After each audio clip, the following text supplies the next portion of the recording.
Welcome to Recollection Mall. If you were a mall rat like me or spent your formative years at the mall, then you've come to the right channel. Have you ever gone into your childhood or teenage or adulthood mall and ever wondered, I could have sworn that there was that store there? So let's take a trip down memory lane and go into the history of that mall in your home state. So stay tuned. Every Wednesday, I'll be doing a mall history of the oldest mall in every state in the US. Please subscribe and leave a comment or memory about your time at this mall. Thanks. 1960, work was nearing completion on Omaha's Crossroads Center, which would be the Cornhusker State's first fully enclosed shopping mall. At the same time, Nebraska's capital city was getting ready to inaugurate its first and only suburban mall. Gateway Center was built on a 76-acre lot located 3 miles southeast of the Nebraska state capitol. The 385,000 square foot open-air shopping center was comprised of a ground floor mall level and a partial basement along its east side. Gateway Bank was the first operational tenant that opened for business on August 15, 1960. Next in line was a two-level 118,000 square foot Montgomery Ward and a two-level 23,000 square foot SS Kresge 5 and Dime. These stores opened on August 18th. An 18,000 square foot Hinky Dinky supermarket began business in February of 1961, and other stores included Ben Simon's Apparel and Walgreens Drug. A three-level, 156,000 square foot Lincoln-based Miller & Payne was added to the north end of the shopping center. This store was dedicated on May 6, 1964. By this time, McGee's Apparel had also opened at the Gateway Center. The first Gateway expansion was underway by late 1970. North and East convenience centers were completed between April and October of 1971. A fully enclosed concourse or gallery mall was added to the east side of the existing complex. Inline stores began opening in April of 1972. When all construction dust settled, the mall proper spanned approximately 700,000 leasable square feet and had parking for 4,000 cars. A two-level, 130,000 square foot Sears opened for business on October 21, 1971. This store anchored a fully enclosed concourse known as the Gallery Mall, which links Sears with the existing shopping complex and included a parking deck on its lower level.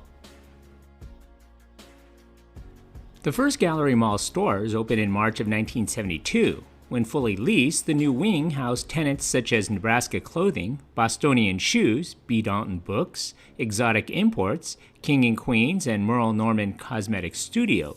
As the Sears and the Gallery Mall were being built, a parking garage was constructed north of Miller & Payne. Moreover, a freestanding group of buildings known as the North Convenience Center and the East Convenience Center had been built along the rim of the north parking lot. Stores in the two new strip plazas included Baker Hardware and Home Center, Gateway Barbershop, Gateway Liquor and Beer, Northeast Fabrics, and a relocated Hinky Dinky supermarket. This store began business on July 21, 1971. In the mall proper, the vacant Hinky Dinky space was re-tenanted as Hovland Swanson Junior Department Store, which opened in February of 1972. A Bishop Buffet cafeteria was also added to the structure, which served its first meals in May of 1972. In July of 1977, a two-level, 101,000 square foot Brandeis added a store to the mall's northwest corner. But on August 5, 1987, Brandeis closed and reopened as a Yonkers. In August of 1988, Miller & Payne closed.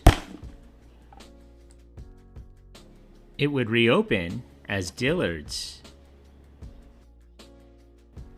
A second expansion of Gateway Center was done between 1994 and 1996. This project enclosed the circa 1960 mall with a small food court installed in the newly roofed center court, a 13-store northeast wing, and a two-level, 125,000 square foot JCPenney was also built, and it opened on August 9, 1995. Gateway Center had no sizable competition until the completion of the South Point Pavilions. This open-air lifestyle center opened for business in the fall of 1999. In the summer of 2000, Montgomery Ward closed its Gateway store. In 2001, the retail complex was acquired by Australia-based Westfield, who renamed it Westfield Shopping Town Gateway and then changed it again to Westfield Gateway in June of 2005. A third renovation was underway at this time. The existing food court was shifted westward and expanded into a 10-bay facility, which included a merry-go-round. The exterior of the complex was also redone with a prairie-style facade. When the $45 million remodeling was dedicated on November 4, 2005, Westfield Gateway encompassed around 1 million leasable square feet and contained 107 store spaces under its roof. The old Ward spot had been subdivided and new companies moved in: Qdoba Mexican Grill and Steve & Barry's University Sportswear. Steve & Barry's began business in November of 2003, but closed for good in November of 2008.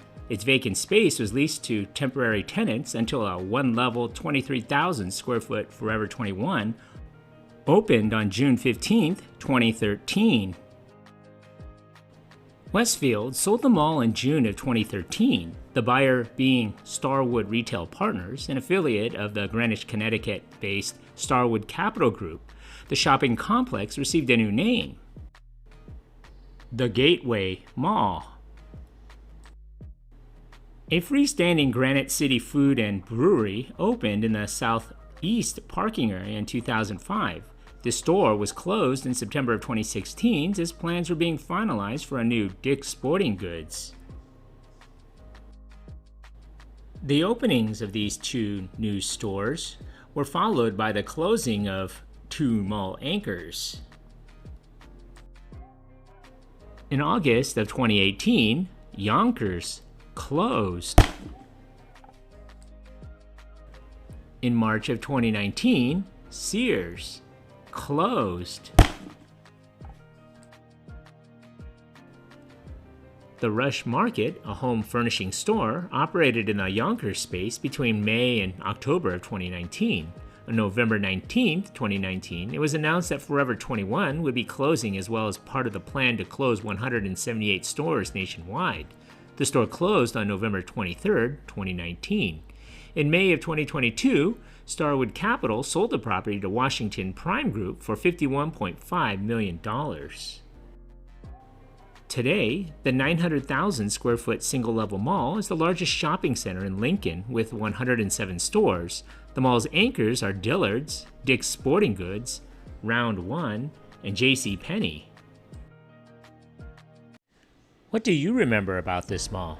Leave a comment below, and don't forget to subscribe. Thanks for watching.